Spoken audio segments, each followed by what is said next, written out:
Hello champions, welcome back to channel study notes PJ. Class 11th का व्यवसाय अध्ययन business study का जो आपका पेपर होने जा रहा है कल 28 तारीख को। आज की इस वीडियो के माध्यम से आपको सेट बी से लेकर के सेट ए, सेट बी और सेट एफ तक जितने भी सेट हैं सभी का सॉल्यूशन इसी वीडियो में आपको बताया जाएगा। पूरा क्वेश्चन पेपर आपको एक्सप्लेन किया जाएगा, पूरा क्वेश्चन पेपर आपको बताया जाएगा, साथ में आपको सॉल्यूशन भी बताया जाएगा। गाइस, फर्स्ट क्वेश्चन में आपसे सबसे पहले रिक्त स्थान पूछे जाएंगे। देख लीजिए, आप रिक्त स्थान की हमें पूर्ति करके लिखनी है। पहला रिक्त स्थान आपका रहेगा पेशे के लिए विशिष्ट।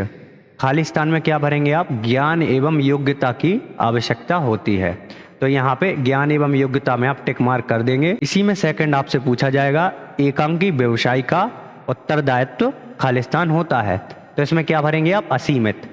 इसके बाद थर्ड में आपसे पूछा जाएगा साझेदार फर्म में सदस्यों की न्यूनतम संख्या कितनी हो सकती है? तो ज्यादातर 2 हो सकती है, तो इसका सही आंसर क्या होगा? 2। फर्म में कितनी होगी? 2 होगी।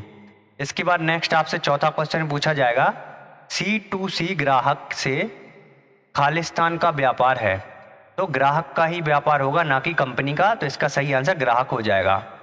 मुर्गी पालन, पशुपालन खालिस्तान उद्योग हैं। गाइस, अब हम देखेंगे सेकंड क्वेश्चन। सेकंड क्वेश्चन में आपसे सत्य असत्य लिखना है। जो सत्य होगा उसके सामने सत्य, जो असत्य होगा उसके सामने असत्य।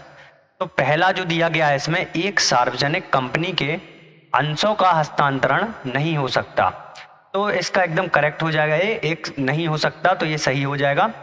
नेक्स्ट है आपका सेकंड, इसी में सेंट्रल बैंक ऑफ इंडिया हमारे देश का केंद्रीय बैंक है, तो बिल्कुल गलत है। ये केंद्रीय bank central bank of India नहीं है। बीमा का एक अनुबंध है, तो ये सत्य हो जाएगा। थोक व्यापारी द्वारा उपभोक्ताओं को वस्तुएं बेची जाती हैं, तो ये एकदम असत्य हो जाएगा। थोक व्यापारी को ही वस्तुएं देते हैं, ना कि उपभोक्ताओं को। आंतरिक व्यापार देश की सीमाओं के अंदर होता है, तो एकदम करेक्ट हो जाएगा। गाइस, इसी में थर्ड क्वेश्चन आपका रहेगा सही जोड़ियां आपको चुन करके लिखनी है। तो यहाँ पे देखिए आप, व्यक्तिगत संपर्क, तो इसका आप मिलान करेंगे फुटकर व्यापारी से। इसी में सेकंड है आपका विश्व बैंक स्थापना। तो विश्व बैंक की स्थापना कब हुई थी? आप सबको पता होगा, 1944 में। क्षतिपूर्ण अनुबंध, तो इसका सही आंसर आपका हो जाएगा यहाँ पे अग्नि बीमा।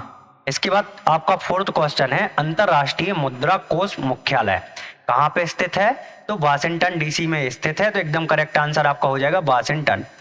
नेक्स्ट है आपका सुरक्षा और विनियोग, तो इसका एकदम करेक्ट आंसर जो लास्ट वाला बचा हुआ है हमारा, जीवन बीमा। हमेशा जीवन बीमा सुरक्षा के लिए करवाया जाता है, सरकार द्वारा ये योजना। गाइस, अब देखते हैं हम अपना चौथा क्वेश्चन। निम्नलिखित के एक शब्द या एक वाक्य में हमें उत्तर देने थे, तो यहाँ पे आप देख सकते हैं 5 क्वेश्चन पूछे गए हैं।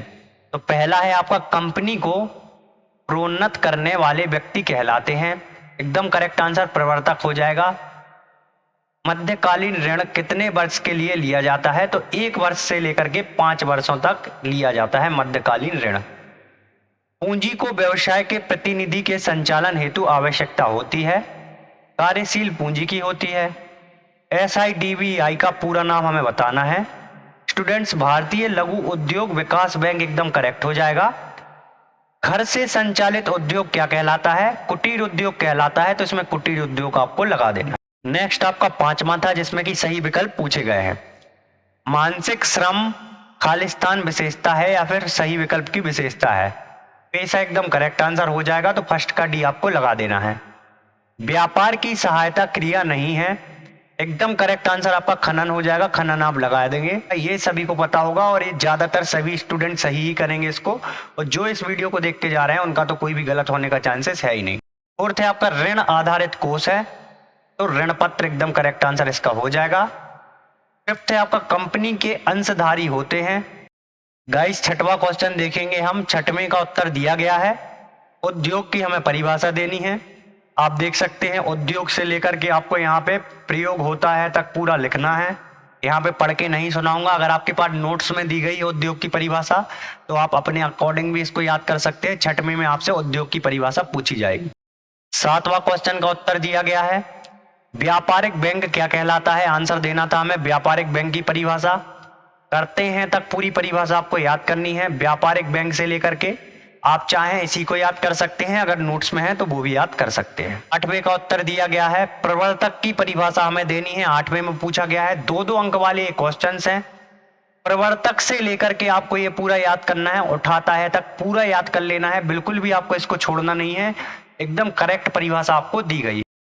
नेक्स्ट है आपका 9वें का अथवा ऋण पत्र की परिभाषा आपको याद करनी है। कंपनी से लेकर के आप नहीं तक पूरा ऋण पत्र की परिभाषा याद कर सकते हैं, यही परिभाषा आपको पूछी जाएगी। गाइस, अगर आपको वीडियो अच्छी लग रही है तो प्लीज चैनल को सब्सक्राइब कर दें, क्योंकि आपके लिए ही यहाँ पे वीडियो बनाई गई है, बहुत मेहनत करी जाती है आपके लिए। नेक्स्ट क्वेश्चन में आपसे अंतरराष्ट्रीय व्यापार की परिभाषा पूछी जाएगी। अंतरराष्ट्रीय व्यापार की परिभाषा यहाँ से आप लिखना स्टार्ट करेंगे, अंतरराष्ट्रीय से होता है तक पूरी परिभाषा आपको लिखनी है। 11वां क्वेश्चन दिया गया है, एकांकी व्यापार की आपको विशेषताएं लिखनी है। यहाँ पे मैंने एक विशेषता दी है, आपको यहाँ पे कम से कम 4 विशेषताएं लिखनी है। अपनी पाठ्य पुस्तक से ढूंढ करके आप एकांकी व्यापार की विशेषताएं लिखें इस प्रकार से, और पूरा फिर उसका वर्णन करें। एक विशेषता दी गई है, इसको आप याद कर लें। देख सकते हैं आप, ये दूसरी विशेषता भी दी गई है एकांकी व्यापार की, इसको भी आपको याद कर लेना है। इसी प्रकार से आप तीसरी विशेषता भी लिखेंगे एकांकी व्यापार की। ई कॉमर्स के आपको लाभ लिखने थे, 3 लाभ लिखने थे। यहाँ पे पहला लाभ दिया गया है विश्व बाजार, ये पूरा आपको ई कॉमर्स से लेकर के सकता है तक पूरा याद कर लेना है। इंग्लिश मीडियम वाले अगर स्टूडेंट देख रहे हैं तो ट्रांसलेट कर लीजिए आप। यहाँ पे आप देख सकते हैं तीव्र हस्ताक्षर और आगामों में वृद्धि, ये ई कॉमर्स के 3 आपके लाभ हो जाएंगे। ये 13वां क्वेश्चन दिया गया है। 13वें का यहाँ पे अथवा आपको बताया जा रहा है, सार्वजनिक जमा खाता के आपको लाभ लिखने हैं। सार्वजनिक जमा खाता के लाभ क्या होते हैं? सुविधाजनक, यहाँ पे ये फर्स्ट लाभ दिया गया है। इसी प्रकार से संपूर्ण लाभ आपको लिखने हैं। इसके बाद है आपका 14वें का अथवा का आंसर, तो अंतरराष्ट्रीय व्यापार के दोष लिखने हैं आपको। तो देखिए, ये पहला दोष दे दिया गया है, खनिज पदार्थों की समाप्ति। इसी प्रकार से आपको सारे दोष याद कर लेने हैं और लिख लेने हैं जो भी हैं। यहाँ पे आपको ओनली एक दोष बताया गया है। स्टूडेंट, अभी मैंने क्वेश्चन नंबर 14 तक आपको सभी क्वेश्चन बता दिए हैं।